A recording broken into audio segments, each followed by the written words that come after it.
Thank you. Ate, successful yung operation ni Mama. Ang sabi ng doktor, pwede na raw natin siyang makita once nang mailipat siya sa kwarto.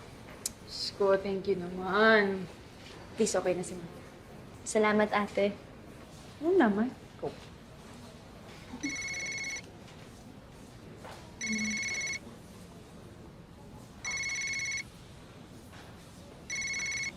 Sino yan? Hala, Sino nga? si Tita Evelyn. Minessage ko kasi siya eh. Hingi lang ng tulong para sa gamot ni Mama. Oo, anong sabi? Sa'yo na lang daw ako manghingit dahil kabit ka naman daw ng mayaman.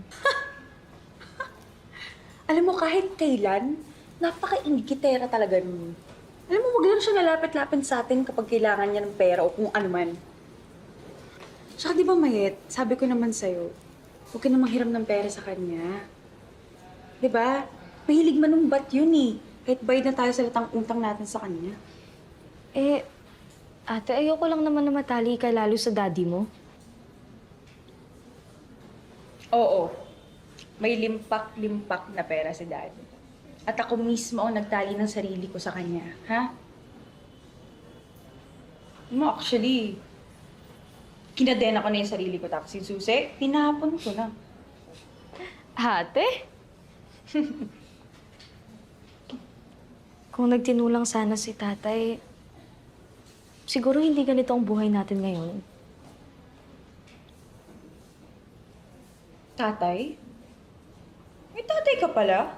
Ako kasi wala akong tatay. Wala akong naalala. Ate naman! Sorry. Alam kong ayaw mo siyang pinag-uusapan, pero namimiss ko na kasi si tatay. Lalo na ngayon, no? May sakit si nanay. Ginagawa niyang tubig yung alak. Tapos everyday, bugbog tayo ni na mama sa kanya. Matatawag mo bang tatay yun?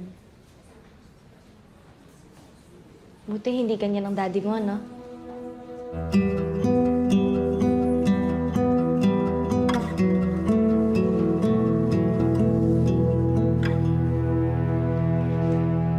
Next week, balik ka follow-up.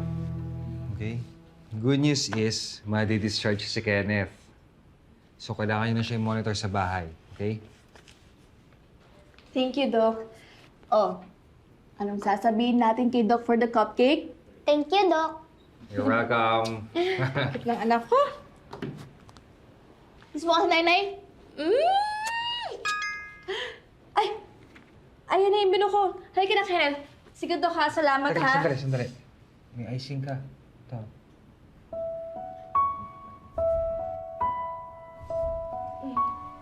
Yan. Baka sabihin kasi ng driver, nagbabawan ka ng icing. Thank you, Doc. Sige. Ano, sasabay ka ba sa amin?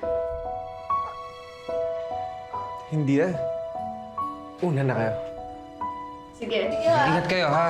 Sige na. Kenneth, be good, okay? Kenneth! I'll see you next week. Doc, salamat. Okay, Andrea, Ingat ingat. po. Anong ginagawa mo? I'm helping your family. Because I care about you. Helping? Yeah. May papunas-punas ka pa ng icing? Nagsiselos ka ba? Actually, no.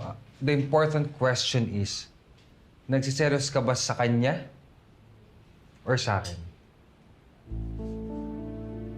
Si Kenneth ang pinunta ko dito. Yun lang. Kaya kung gagawa ka ng paraan para hindi ko makita yung anak ko, magkakaproblema tayo.